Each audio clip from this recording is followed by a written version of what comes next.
Hey guys, welcome back to my channel. If you're new in my channel, then please subscribe and hit the bell icon. Friends, আজকে আমি আপনাদের সাথে এই complete লুকের একটা আসন ডিজাইন শেয়ার করতে যাচ্ছি, পুরোটাই ক্রস স্টিচের ওপর। এবং প্রথমে এই আসনটা শুরু করার জন্য আপনাদের নীল কালারের উল নিতে হবে এবং ফার্স্টে যে বক্সগুলো হয়েছে সেই বক্সগুলো তৈরি করতে হবে। এর জন্য আমি প্রথমে এখান থেকে 4 তোলা স্টার্ট করছি এবং এইভাবে আমি একটা করে ক্রস তৈরি করব। এর জন্য আমি আড়াআড়িভাবে এইভাবে দুটো ঘর কাউন্ট করে নেব এবং এইভাবে ফোরগুলো তুলতে থাকব। একটা ফোর তোলার ঠিক ওপর থেকে এইভাবে আরেকটা ফোরও তুলতে হবে এবং এই লাইন বরাবর টোটাল আমি 19টা ফোর এইভাবে তুলে নেব।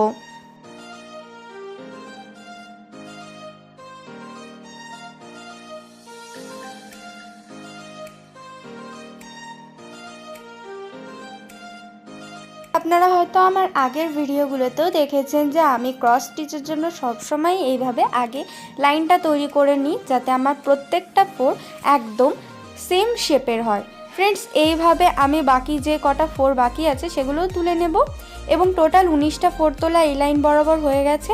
এখন আমি ক্রসটা তৈরি করব। এইভাবে যদি আমি লাইনটা তৈরি করি তাহলে কি আমার সেলাইয়ের সিকোয়েন্সটা সেম থাকে এবং ডিজাইনটাও সুন্দর লাগে দেখতে এবং আপনাদের সুবিধাও হবে এইভাবে একবারে ফোরগুলো তুলে নেওয়ার জন্য। এখন আমি পুরোটা কমপ্লিট করে নিচ্ছি।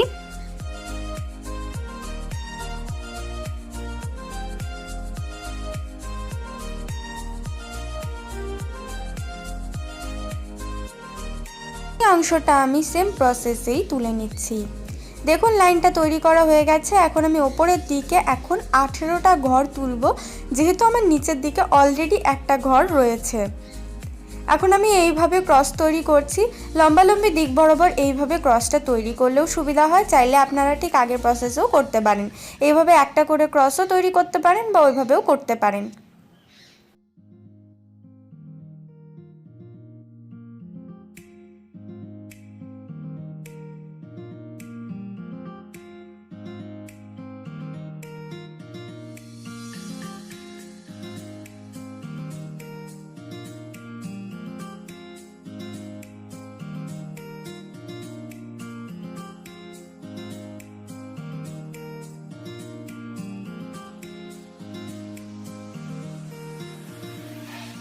ফ্রেন্ডস, আপনারা দেখতে পাচ্ছেন অনেকটাই করে নিয়েছি আমি। এখন ওপরে যে কটা ঘর বাকি রয়েছে সেটাও তৈরি করে নেব, তবে এক্ষেত্রে নিচের লাইনটাকে আমি মেনটেন করব।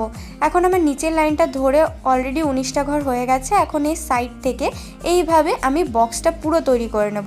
ঠিক আগে যেইভাবে সাইডের অংশটা তৈরি করেছি এই অংশটাও ঠিক সেভাবেই তৈরি করব। ফ্রেন্ডস, দেখতে পাচ্ছেন পুরো বক্সটা তৈরি হয়ে গেছে। এইভাবেই কিন্তু সাইডের বক্সগুলো তৈরি করতে হবে। এক্ষেত্রে কিন্তু ডাবল লেয়ারের যে সেলাইটা সেটা করবেন না।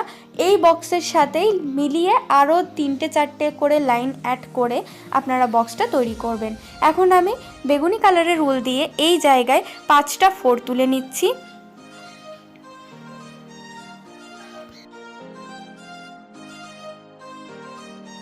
ফোর তোলা হয়ে গেছে এবং এর পরবর্তী লাইনে, মানে ঠিক এর ওপরের লাইনেই আমি টোটাল ফোর তুলব 4টে। এই ক্ষেত্রে দেখবেন যে ডান সাইড থেকে একটা করে ফোর কমছে এবং এইভাবে আমি এই কর্নারটা পুরো কমপ্লিট করব। ঠিক প্রত্যেকটা ঘরের ক্ষেত্রে একটা একটা করে আমি ফোর কমাতে থাকবো, যাতে আমার এক একটা লাইনে এক একটা করে ফোর তৈরি হয়। এরপরে লাস্টে আপনারা দেখতে পাবেন যে এক্ষেত্রে লম্বালম্বি বরাবরও 5টা ঘরই উঠেছে বা 5টা লাইন উঠেছে এবং আড়াআড়ি বরাবরও 5টা লাইনই হচ্ছে। এই দেখুন, এখন আমি একটা ফোর তুলব এই লাইনটায়। এরপর এই সাইডে যে মাঝখানে 5টা দেখুন, সেই কর্নার বরাবর যে তৈরি হয়েছে এইখানটার থেকে আমি ঠিক মাঝখান থেকে আরেকটা ফোর তুলে নিচ্ছি। এখন এইভাবে আড়াআড়ি দিক বরাবর আমি ফোরগুলো তুলতে থাকব এবং এইখানে টোটাল আমি এই অ্যাঙ্গেল বরাবর 4টে ফোর তুলে নেব। এটা 4 নম্বর ফোর এবং এর পরবর্তী ফোরটি আমি এইভাবে তুলে নিচ্ছি।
লেগে থাকে তো অবশ্যই লাইক করবেন, শেয়ার করবেন এবং চ্যানেলকে সাবস্ক্রাইব করতে ভুলবেন না।